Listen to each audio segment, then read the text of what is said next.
waiting to make sure that we're up on YouTube and Facebook. It's just, yep, there we are up on YouTube. Exciting. And I'm looking on Facebook right now. Actually, I can share it real quick. If we, yep, there it is. Let me share. Hey, Jay. See, hi, Jay. Happy Tu B'Shvat to you. Happy Tu B'Shvat. Is there something else we should say? Is Chag Sameach appropriate, or do you have to say like? Well, Chag Tu B'Shvat Sameach. What'd you say? Chag Tu B'Shvat Sameach. Yeah. Right. Thursdays. Tu B'Shvat edition. Okay, we are gonna, now that I have all my social media shared. I'll give you a quick cantor quiz. Give me a Tu B'Shvat song. Eitz Chaim Hila Machazikim Bavetomhecha. Let's do. No, I could do like Tu B'Shvat Higia Chag Ha'ilanot. Tu B'Shvat Higia Chag La'ilanot. Do you know that one? Nope. That sounds like an Israeli Correct, yeah. Like kibbutz song. Right. That's probably more of that what it is. I mean, it's one that you would like drop your kid off at the gun and that's what they'd come home singing.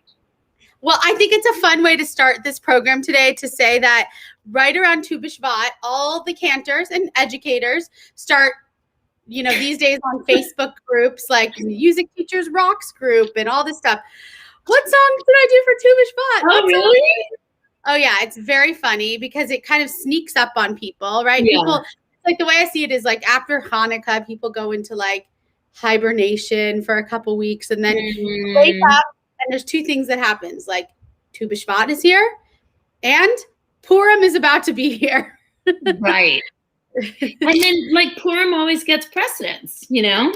Wait, I gotta do this. It does. But Tu B'Shvat is very important. And now that there's 8 people on, we're gonna like say hi. So first of all, and we'll talk more about Tu B'Shvat songs because why not? Hi, Dorothy. Dorothy! Are you in Arrowhead or in Los Angeles? Where's Dorothy right now? I wonder. I don't know. Dorothy, where in the world is Dorothy? So welcome to Think About It Thursdays. This is, wow, it's already very popular. There's 10 people watching. This is our Tu B'Shvat edition. It's kind of Tu B'Shvat, Michelle Aaron, and Challah Bake. All in one. It's like a threefold event. Yes. Absolutely. And my mom is here. Hi, I should have told my mom to come. Yeah, it's not too late. I did tag you on Facebook. Okay. But we thought I'm just keep laughing at people's comments. Hi, Raymond. So we thought it would be nice. Who else is here? Lizzie, didn't mean to interrupt you. But this so nice. Everybody should say hi.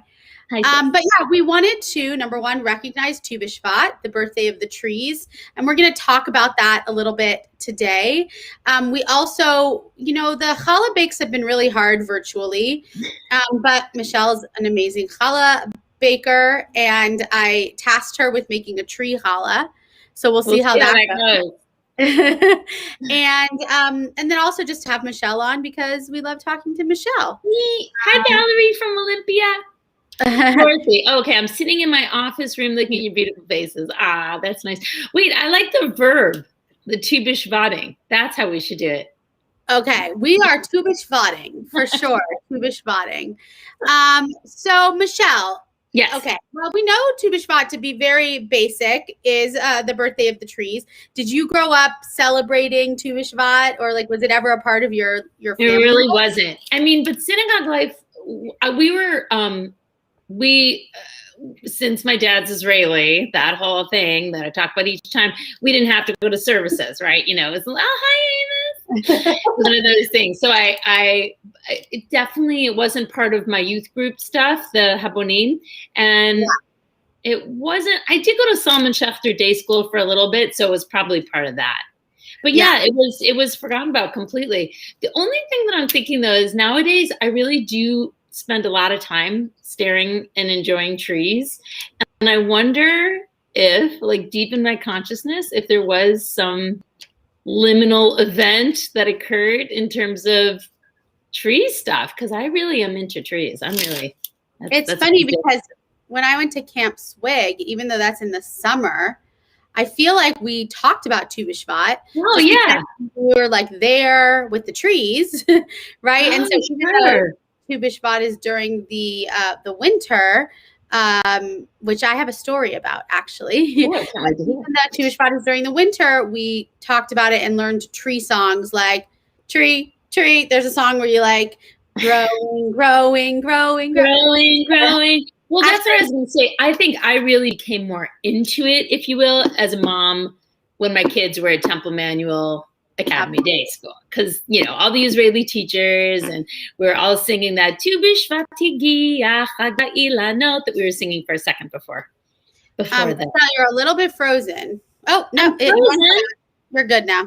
Okay.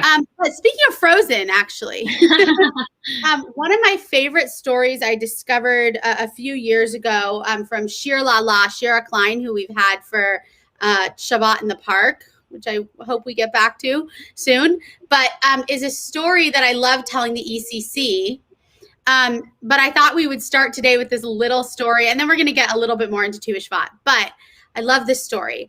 It's about a tree whose birthday, the tree's name is, let's just call the tree's name Henry.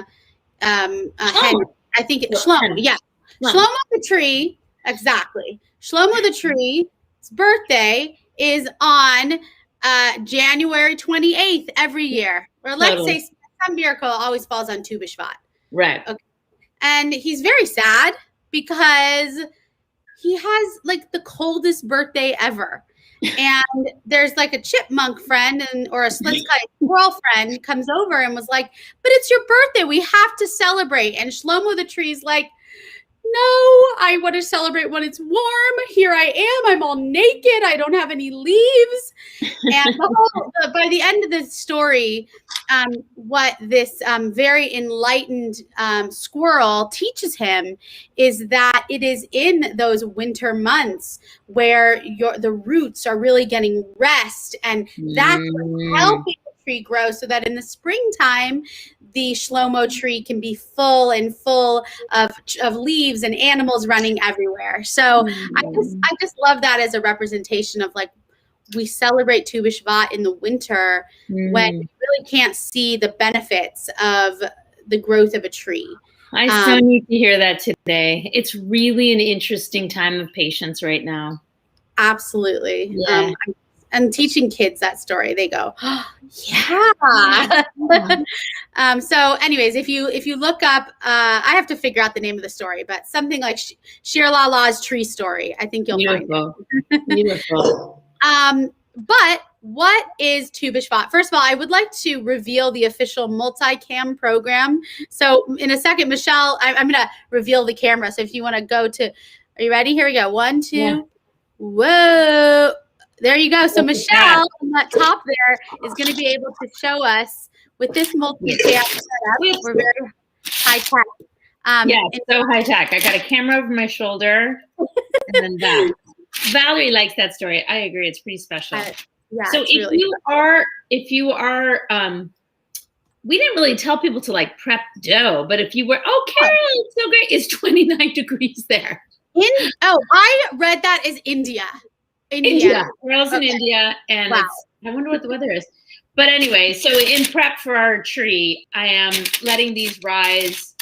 I made dough this morning, and then I just separated it into 3. Okay. Perfect. Good. Okay. So I'm going to turn, Michelle, feel free to keep going. Although your back cam has much better service right now. So I'm going to leave your back. Oh, now I'm seeing. Okay. Well, all right. Never mind. I'll just keep them both on. Okay. There we go. Please ignore Michelle's, not ignore, but Michelle's computer one is freezing a little, but she's there. That's so weird. Yeah. All right. Let's do this on my part. Okay. So, we love, as really part of the sisterhood, if you've never been involved in our events, we've done some I just have to say peaceful and inspiring sisterhood like everything from challah bakes to Rosh Chodesh women's groups, where we try and connect poetry and meditation. It's just spirituality as a whole. And so we want to bring a little bit of that to Tu B'Shvat this morning. And what you guys will have to let me know. I have a feeling Dorothy's been to some Tu B'Shvat Seders. I just have a feeling. But I didn't grow up having a Tu B'Shvat Seder. Michelle and I talked about maybe instituting them in the future with the sisterhood, because it's just a natural, wonderful way to spend time with people. But in my there is a tradition of these Tu B'Shvat Seders. And yes, they're often kind of a women's group, but I wanted to give you some like official language of what Tu B'Shvat is, so that you get a little education with this too. So we celebrate the birthday. Dorothy concurs that yes, she has definitely been to a Tu B'Shvat Seder. Yes. Yeah, I had a feeling, but even growing up in Emmanuel, we didn't really do Tu B'Shvat Seders, so I don't know.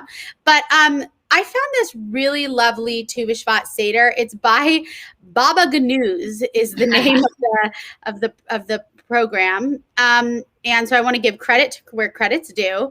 But it's actually in the Mishnah that it is said that the 15th day of Shvat, today, is the new year for the trees. And I don't know, Michelle, you're good at this stuff. What could a new year represent? A new year for trees, like to you? Goodness. Well, like you were saying, I mean, this coming from the banishment of winter, coming from this cold, but also I love the mindfulness teacher Tara Brock, and she was talking last week about the roots. And right now, while we are in isolation, trusting your own root in this new year, trusting your own sense of security, so that your branches can go out and reach toward our community here, reach outside of you, but that you can really spend this time a little isolated, actually, a little comfortable in building your root, trusting that tree trunk, so that those branches will come out. Cultivating. It's like how you go. I hope my mom is still watching. I've been telling everyone to watch a show called Escape to the Chateau. Oh. This is relevant. It's on Peacock and it's a reality show. I'm telling everyone, go out and watch it. It's a reality show about a couple from London who buy a medieval chateau in France. And it's amazing how they bring to life this 150-year-old, it was like a castle with a moat. And there's just hysterical things that I would relate to today. Like the husband gets a tractor and he's just like destroying all of the soil, right? And the wife is just terrified. She's like, this looks horrible. And he's saying to her, like, no, you just have to wait, because this will be a field full of flowers eventually. So like all of that really applies. And the funniest is he cuts down all these tree branches, and they like host these amazing weddings and same type of thing where he's like, well, we had to cut the branches in order for them to grow again. Yeah. Well, in Hebrew, we have that word Shemitah, and every 7 years the ground has to rest, and that's what I feel like we're doing a little bit, I hope this do happen every 7 years, though. Yes, I do not want this to happen every 7 years. But Valerie has seen that series. Oh, Judy, I agree that the trees talk to each other for sure. She said in her mind. Oh, I thought in her mind the trees talk.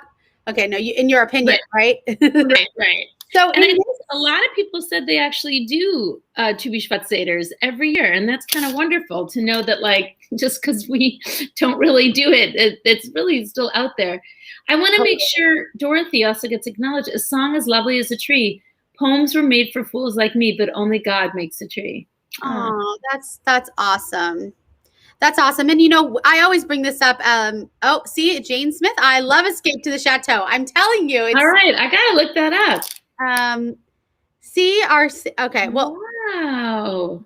Okay. Fantastic. Okay. I'm going to move on, though. I'm so happy. It looks like we have a big group of people who would do a Tu B'Shvat Seder. Yeah, exactly.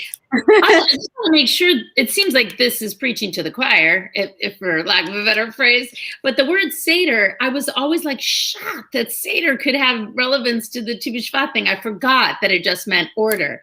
So I remember the first time I had done it, and I was like, "Oh, that's so cool. There's an order to eat all this." Yeah, absolutely. Wow. I left or a wonderful celebration. Awesome.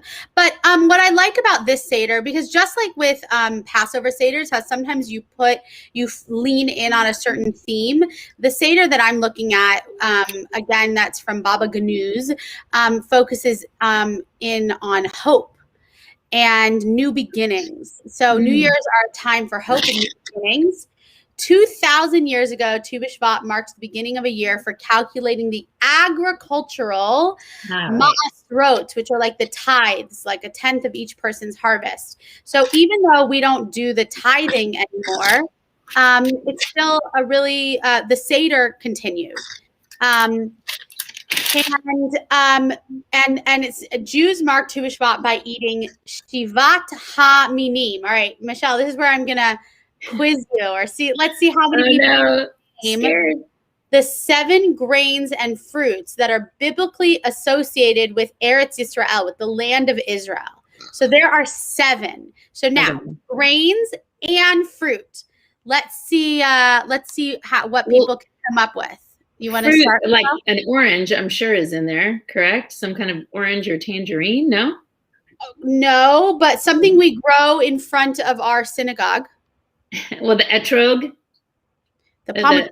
Pomegranate. Yeah, that was my next question. But Angela. My mom is giving the background of the statement. Raymond says, I was going to say figs, but I wanted to first talk about the sabra, the fruit. But yes, figs for sure. Raymond would like to give us in Hebrew. Raymond, please. Raymond, if you would love to give us in Hebrew. Okay, so yes, we have figs and pomegranates. Right. All right, so we need 5 more. What kind of carbs? Dorothy agrees that I think oranges are on there. No, they're not actually. I mean, not on the official. Yes, Jay. Wheat, rye, barley, dates, pomegranate, figs, olives. I didn't remember olives. Right, zeytin. I'm gonna paste it in here for everyone to see so we can move along. Right. Wheat, barley, grapes, figs, pomegranates, olives, and dates. Oh, and Raymond gave us the dvash. I was wondering because dvash, Eretz Sabat Chalav Ua Chalav Udvash, right? The song, it's a land of milk and honey. Yeah. But is dvash? Would it be a separate thing or it's intrinsic to the Seder? I mean, the ones that I just posted. Remember that it has grown. They have I would imagine dvash should be right in there. Dates, figs. It could be part of the dates. I mean, the figs, I guess. Yes, Jay, you were really close.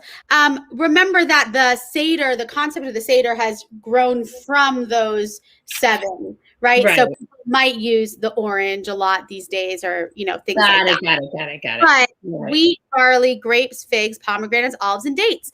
And essentially what the Tu B'Shvat Seder does is it goes through 4 cups of wine and then there are blessings, Borei Pri Ha'adama, like thanking God for the creation of food of I don't know if your thing is going crazy. It's going crazy. It's so excited to tell us about. We've received 100 messages. Wow.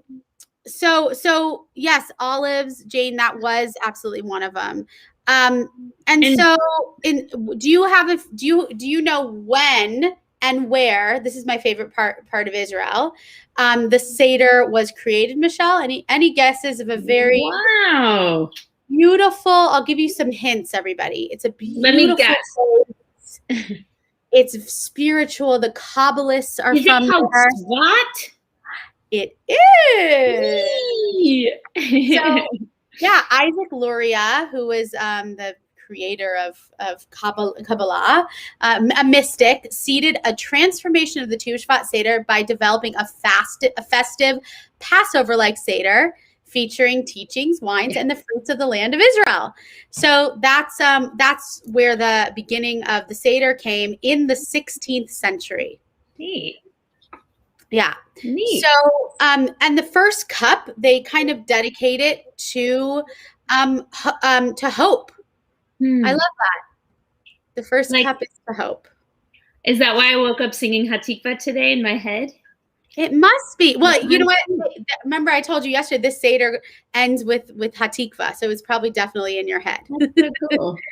And I woke up last night wanting a glass of wine at 10 in the morning. Hey, you know what? It's exactly. It must be because it's Tu B'Shvat.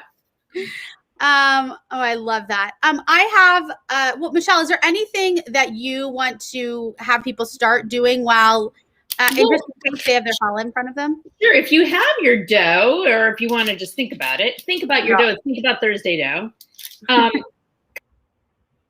Oh, wait. Oh, sorry. Hold on. One thing I discovered, I have to keep both of yours on or your sound went away. Okay, go ahead. So here's my plan. And it's not just from my brain. Lizzie, of course, did her quick Google search and found me a good, cool recipe. It said to coil 2 strands. Maybe she'll post the recipe on Facebook later. Coil the 2 strands. Oh, yeah, I don't even have to lift it up because of our cool handy. Right? And then put those down. Yep. I'm actually going to take this off the limitations of this tray. Okay. And definitely use, a piece of parchment paper just for ease. Michelle, should I show them the inspiration for what you're making? Yeah. Absolutely. Okay. Hold on one second. second. We're changing it a tiny bit, Lizzie and I decided. Yeah, we are. Yes, exactly, Dorothy. I really was having a good time just working with this dough. It's like, it's the tree challah. Playing with Play-Doh. Oh, yes, that's the two. Okay, good. So we decided, Lizzie and I decided, oh, yeah, I got to make my roots there. Oh, I forgot about my roots. All that drosh on roots, and I forgot to make it in my own. I know. The roots are so important. Right? From where you come. So wait, Michelle, I missed it. The first part, you just twisted. You just twisted. Yeah. It's not a braid. It's just a twist, right? It's just a twist with 2, not 3. Yeah, just coil them around each other. Boom, boom, boom. Easy enough. Okay. Correct. And then I'm going to separate that bottom so that we've got little roots and branches. What is that called? Isn't there a roots and wings? Yeah, roots and wings. Is that a kid's something? It's like a kid's book? Roots and wings. Okay. I don't know, but I like roots. Marilyn, I hope you're going to make one like this tomorrow. Yeah, Mom, I'm going to challenge you. And then, so what this recipe did is they coiled theirs, but Lizzie and I thought it looks, I don't know, a little, but not coiled. They made it like a spiral. Little, but I don't like the spiral. I'm going to keep it. I guess what I'm trying to say is to each his own, right? I mean, this is the, who's going to walk over and tell me I did it wrong. So I'm going to make them coil, but I'm just going to make tree branches. Michelle, your computer, it's fine. We hear you perfectly, but your computer screen is actually frozen. I wonder why. It looks like I got that perfect Wi-Fi here and all that. But you can see it in my camera. Yeah, I can hear you and see you in the back camera, so you're good. Well, that's all that matters. Okay. Yeah. Oh, and the other thing I was thinking, though, some of you probably came to, who taught it? I think it was Jenny Stemple when she taught her challah bake. Let's say you wanted to put little figs or that date syrup that Raymond was talking about, the silan. You could, date syrup, right? Silan. You could probably buy it at any Jewish store. It's called SILAN. And you could probably put it in between and then twist it, or figs, I think would be delicious. I think I'm out of my date syrup, but you could also base that on the top. Do you use date syrup a lot, Michelle? No, but Peony Herman always buys it for me because it's a very Sephardic custom. Like I make it for the charoset for Pesach, but yes, it's often in my fridge because I don't use it often. So when Peony gets it for me, it's for a whole year. That's the gift that keeps on giving. Exactly. So I'm slightly bummed. But pomegranate glaze would be amazing. Wouldn't that be that would have been cool. Or this would have been, let's see, grapes. That would have been hard. Dates. Oh, absolutely. You could chop up the dates really, really thin and put the dates in between. Dates or olives. Yeah, also, do you remember Judith, who's done some of our awesome Yeah. She always like folds in dates. Exactly. Oh, that's or so olives. Or olives. I'm out of all of it. Darn. That's okay. My family's also not terribly adventurous. I changed the flour, and they do like that. I use a malted flour now. Yeah. From a very cool organic-y bakery. And they don't like it? They don't like it? No, they love it. That's been the one okay. concession. Oh, but here's what I will put on today. I know everybody knows about it, but the Trader Joe's Everything But the Bagel seasoning blend. I used it in my eggs this morning. Oh my God. It is to die for. I went and got like 6 bottles the other day because they were out for so long. I know. All right, so so should I move on to the next glass? Please. Okay. So actually, this is what I want to talk about. I'm going to just read this paragraph. So in 1898, Theodor Herzl, the founder of modern Zionism, in case you didn't know, visited the small community of Moza west of Jerusalem. Moza, surrounded by barren hills, was an oasis of olive, date, and apricot trees and grapevines. The setting sun cast an array of colors on the empty land, inspiring Herzl to ascend a nearby hill and plant a young cypress tree. After Herzl's death, young Jews would gather around Herzl's tree on his yurt site to plant other trees, which is just a beautiful tribute. But in 1917, the British and the Turks fought over the land of Israel. When students arrived to plant around Herzl's tree that year, they found that the Turks had cut it down. The young Zionists collected the seed-filled cones around the remains of the tree. Later, these young idealists planted the seeds throughout the land from the Galilee to the Judean hills. A generation later, the trees from these seeds became part of the state of Israel, which was reestablished after 2,000 years. The miracle of Israel is a deep source of hope for the Jews worldwide. And then they refer back to Herzl's quote, "If you will it, it is no dream. Im tirtzu ein zo agada," which I love. I think it's Julie Silver who wrote Im tirtzu. No way. It can't be Julie Silver who wrote that. I grew up singing that before. No. Well, it was Debbie Friedman if it wasn't. Who? You have to find out for us because I can't see how.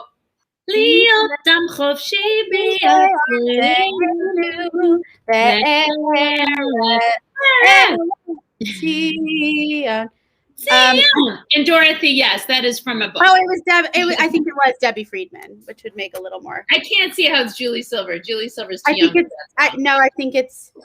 Well, someone can confirm. I will definitely confirm later because honor is where honor is due. But I did decide to experiment with some olives, by the way, some zeytin. Awesome. So, no, I love Michelle. When we first talked about this, I was just thinking of the tree. A challah shaped like a tree, but there's so many other things that you can incorporate, like olives or the date syrup, or this. It's just such a beautiful idea that you can embed. How many days does Tu B'Shvat last? I believe one day. But there's always a chance to keep celebrating over Shabbat tomorrow. Debbie Friedman wrote that melody, and Julie did a version as well, probably. I'm sure. Yeah. Actually, this is tonight actually is a huge Debbie Friedman concert. Oh. This is her 10-year Yortz anniversary. Yeah, so HUC is putting on a huge concert tonight at 5 p.m. It's actually a kumsitz, so lots of people sitting around singing her music. On Zoom, where is it going to be? How do we find it? Yeah, you have to register. I bet you, like Jay or my mom, I know my mom registered. If anyone has a link, paste it in the chat, and I'll make sure to copy it to everybody before the end of today. I love a good kumsitz. My goodness. It's at 5 o'clock today. I will be in a bat mitzvah rehearsal, but if not, I would definitely be. I would like to be there. Okay, so we talked about Borei Pri Ha'adamah, but the next blessing is for the first fruit of plates. Plate of fruit. I just said fruit of plates. Oh my The goodness. fruit of the plates. And which we say, Baruch atah Adonai Eloheinu melech haolam borei peri ha'etz.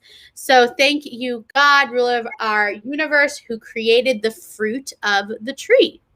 Yes. And then you would then eat your fruit. But because this is a Jewish Seder, of course, we say the Shehachianu too.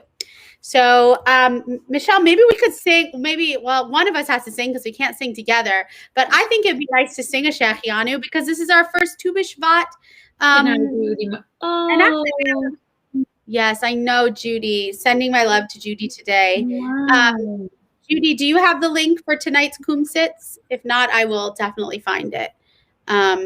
But let's just say, Baruch atah Adonai Eloheinu melech haolam Shechianu V'kiyamanu V'hiyanu Lazman Hazeh. We're trying to sync up over there. We can all say amen in our own homes, right? Exactly. Or wherever you're watching this fantastic and extraordinary video. Yes, and I do have to say that the greatest creation that will ever come out of, I think, this era, which hasn't happened yet, is the ability to sing with each other over Zoom.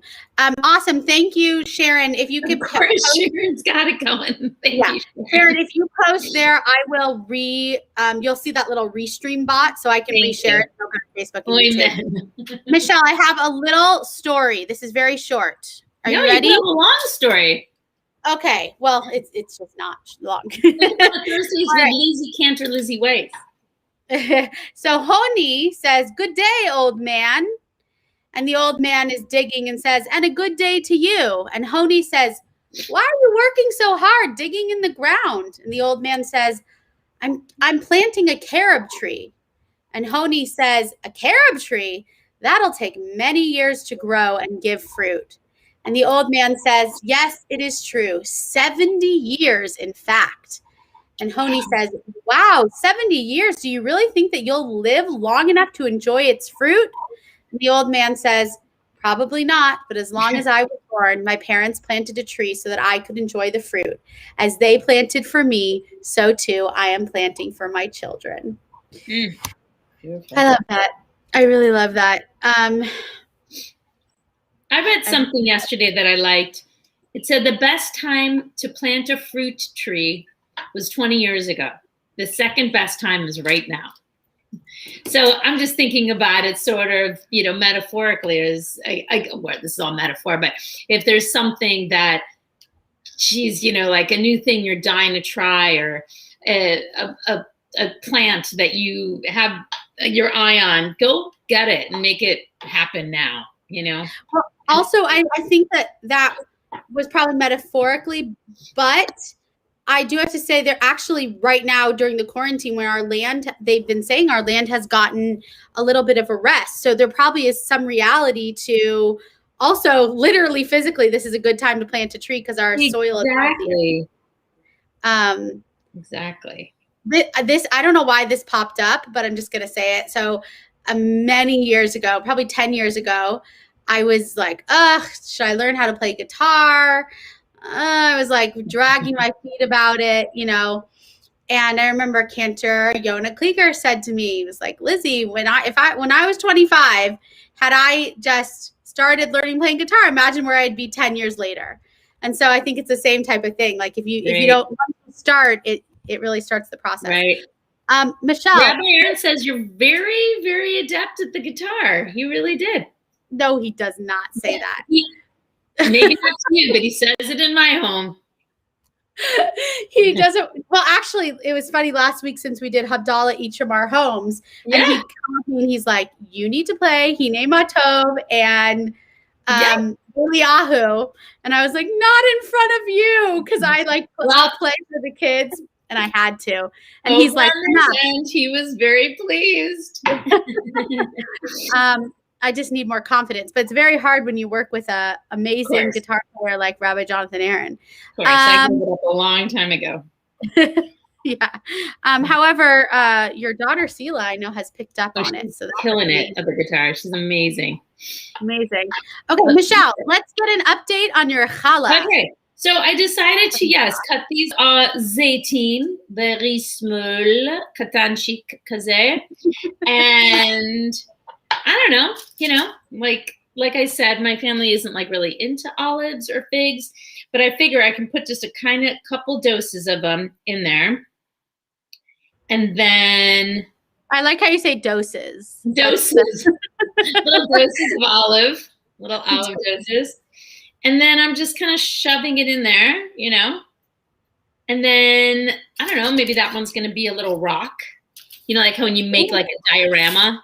Remember the days of like taking a shoebox, making a diorama? And then this one is going to be like a little kind of like fallen leaf. So that's kind of what I'm doing. It's already so pretty. I sent Michelle last night another tree-inspired challah. I'm going to share it with you guys. Yeah, and this one's made out of rugelach. Is that right, Lizzie? I think the tree bulbuses were made out of challah. Oh my God! The process of tree challah. No, here it is. Wow. All right, here we go. There you go. There. Oh no, I have to turn it on. Oh, there we go. Okay, look at that one. It says Tomaszvat in Hebrew. 2 is on the right side, which means 15. And the left says Beshvat is really what it is. But look at that. Doesn't that look delicious? It looks like they did pecans. I see it now. I thought it was beautiful, but I thought it was kind of colored in. Carol, I bet you and your husband would tackle that one. You seem to be pretty like intense, patient, labor-intensive people. That is not me. Yes. Okay, by the way, the day. Jay just put the link for the ATC.edu. You do need to register to get the Zoom link. So I love how this turned into a little, I don't know, sharing of Debbie Friedman. That's very special. Okay, so Michelle is making an equally beautiful one, but I just now that I see it, it's pretty easy to just kind of make the roots with just like trails of pecans, and then the top definitely looks like a bunch of arugula. Oh, do you think I should put pecans inside the bottom there? You could, if your family eats pecans. They do not. I will eat all the auxiliary branch type rooty things. You'll be like when someone says, I'll pick out the whatever. So you'll just pick out everything. Exactly. I'm going to get pecans. You keep talking. Okay. So let's keep talking a little bit more. I'm talking through the Seder. Okay. So, I love this. Our seeds can inspire hope. Notice that there's no relationship between the size of the seed and the size of the tree to which it grows.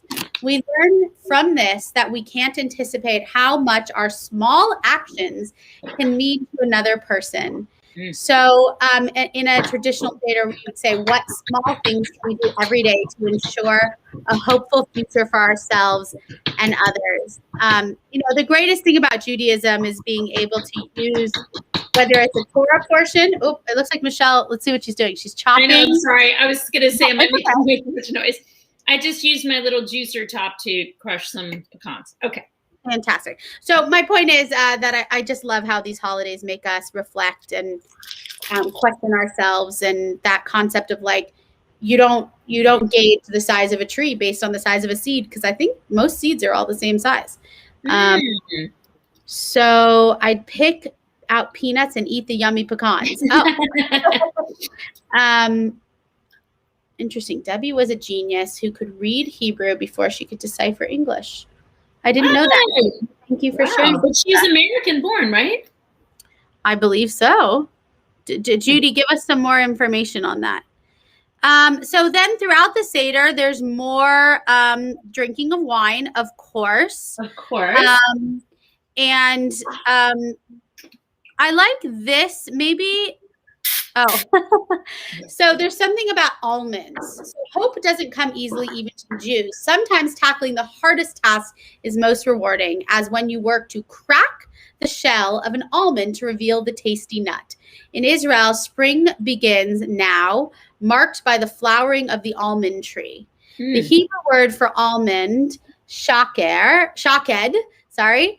comes from the same root as shakdan, which means diligent, hardworking person.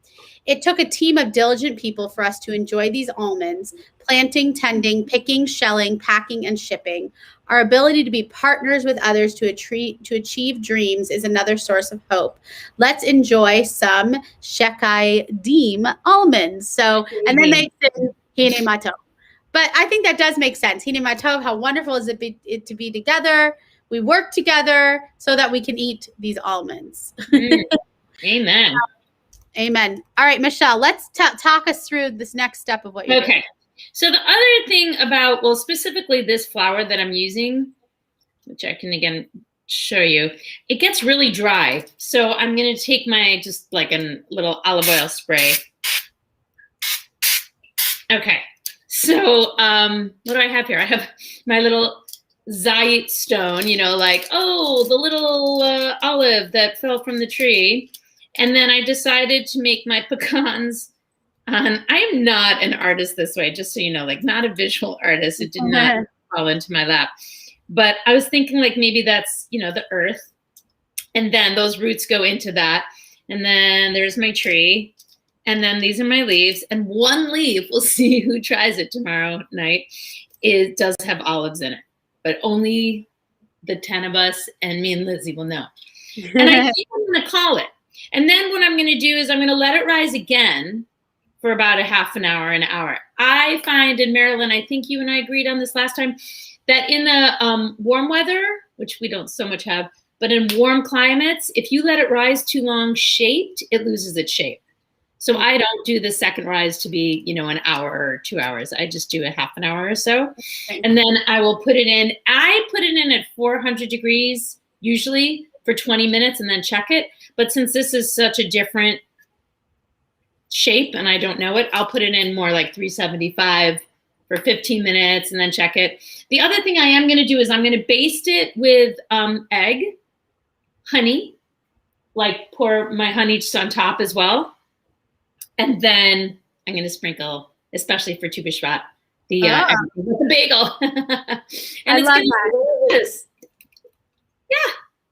Fantastic. That is beautiful. So you'll have to maybe take a picture when it's cooked. Yeah. I sure will.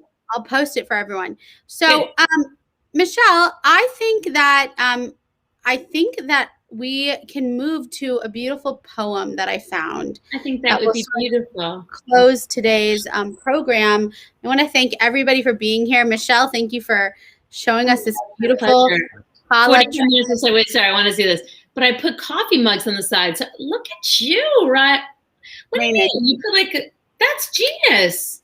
So that it doesn't get out of shape. Did you think of that yourself, Raymond? I need to know. Okay, I'm going to go get a coffee mug or two. Okay. She's following your directions. Yeah. Hey, I like to learn. All right. And in the meanwhile, as you're getting your coffee mugs, I'm going to read this closing poem real quick. One last thing. I just had a tiny bite of olives with pecans in the same little handful. That's delicious. Little. Oh, good job. Fantastic. Okay.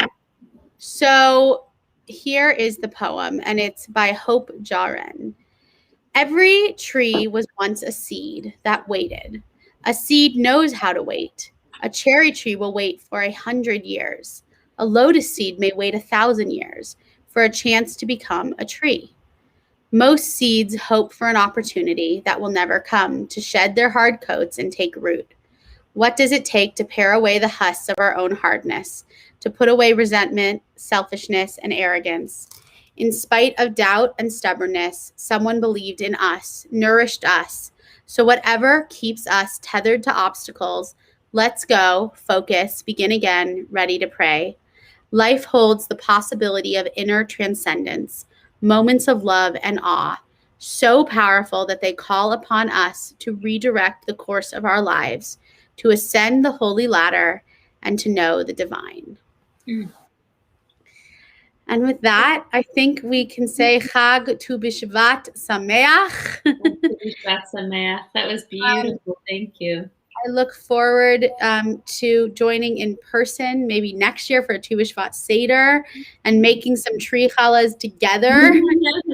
Michelle, thank you so much for being. Oh my God, my pleasure. And thank you guys for all the interesting help. Thank you. Yes, absolutely. So let's do our final goodbye. Thank you. Oh, use them on the side as a kickstand. Okay.